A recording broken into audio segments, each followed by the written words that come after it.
Assalamualaikum warahmatullahi wabarakatuh. Perkenalkan, nama saya Amanda Aurora Ramadanti, NPM 20211104000004 dari Prodi Ilmu Komunikasi, Fakultas Ilmu Sosial dan Ilmu Politik, Universitas Muhammadiyah Jakarta. Jadi pada kali ini saya akan menjelaskan materi yang dikutip dari sebuah web berjudul Islam Bukan Musuh Pancasila dan ditulis oleh dosen pendidikan Pancasila kami, yaitu Dr. Muhammad Nasih MSI. Sejak dulu, Pancasila dan agama, terkhususnya agama Islam, sering dikontradiksikan atau dianggap sebagai sesuatu yang bertentangan.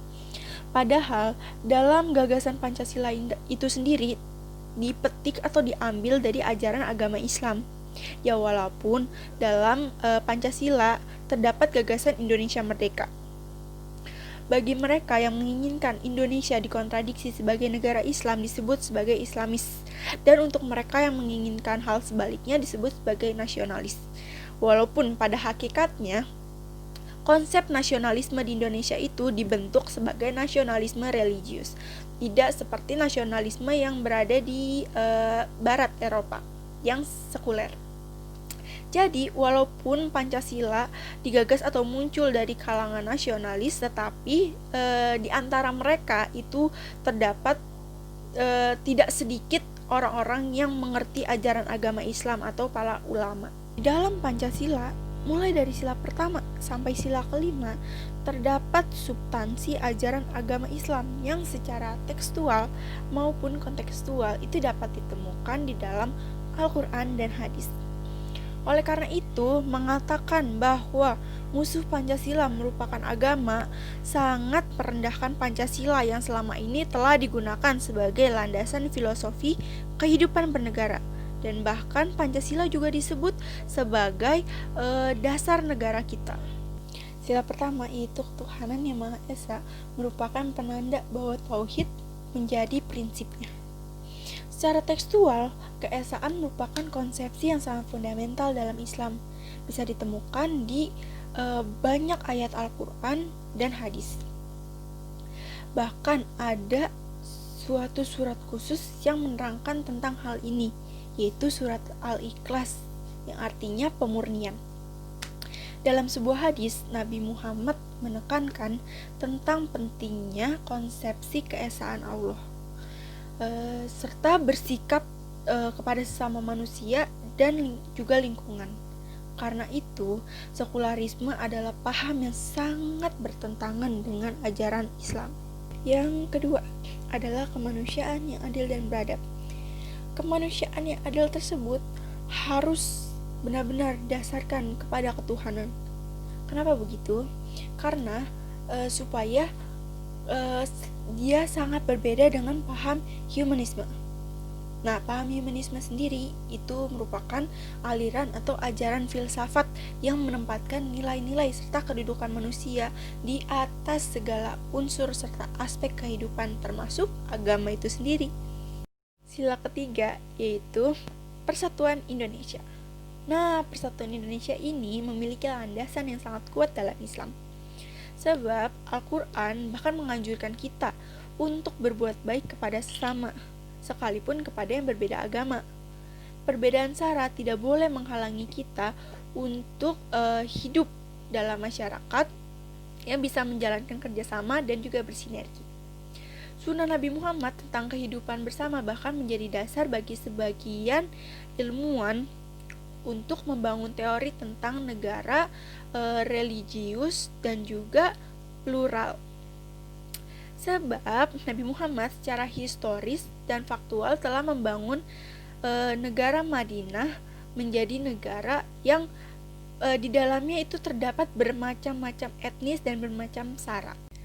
Kemudian sila keempat, yaitu kerakyatan yang dipimpin oleh hikmah kebijaksanaan dalam permusyawaratan perwakilan. Nah, mengenai sila keempat ini juga erat kaitannya dengan konsepsi Islam. Kerakyatan jelas sekali diambil dari sebuah hadis Nabi Muhammad yang berbunyi, setiap kalian adalah seorang pemimpin dan setiap pemimpin akan dimintai pertanggungjawaban atas apa rakyatnya. Hadis riwayat Bukhari Muslim. Konsepsinya adalah manusia harus mendapat bimbingan dari para pemimpin yang bijaksana. Jika digambarkan, itu seperti gembalaan. Jika dibiarkan tanpa kepemimpinan yang bijak, penuh hikmah, maka akan mengalami kesesatan.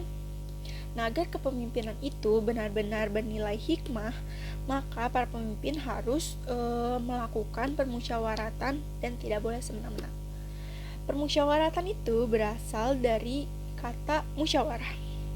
Nah, musyawarah dalam bahasa Arab itu berarti memeras madu dari salang lebah, kemudian memurnikannya. Gagasan-gagasan yang murni dari para pemimpin yang bertanggung jawab adalah solusi dari segala macam masalah yang dialami negara.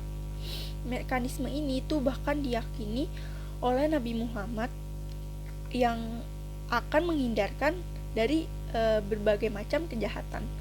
Dengan hasil pemikiran yang jernih tersebut, maka Pancasila kelima, yaitu keadilan sosial bagi seluruh rakyat Indonesia, akan bisa diupayakan. Tidak boleh ada perlakuan diskriminatif dalam kehidupan bermasyarakat, ekonomi, hukum, dan segala aspek lainnya.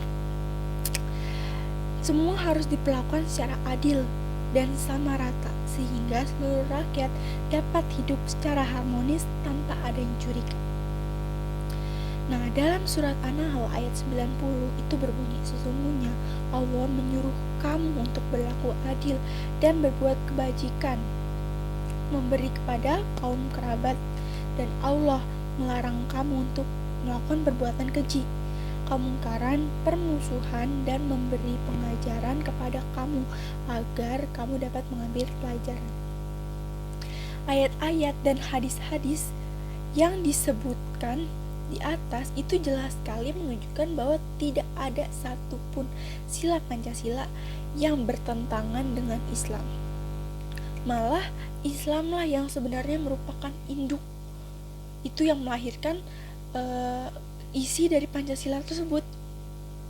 Jika ada umat Islam yang tidak memahami perspektif tersebut, sesungguhnya hanya ada dua kemungkinan. Yang pertama adalah kegagalan negara dalam mendidik dan menanamkan ideologi negara. Atau mungkin yang kedua adalah penolakan ideologi Pancasila yang disebabkan oleh seringnya dijadikan topeng untuk melakukan penyelewengan kekuasaan. Sungguhnya musuh utama Pancasila adalah orang yang memperkelahikan Pancasila dengan agama. Karena Pancasila tersebut mengakui agama dan Pancasila bersumber dari agama, khususnya agama Islam. Bagaimana mungkin menjadi musuh Pancasila? Maka musuh utama Pancasila adalah orang yang anti agama atau komunis.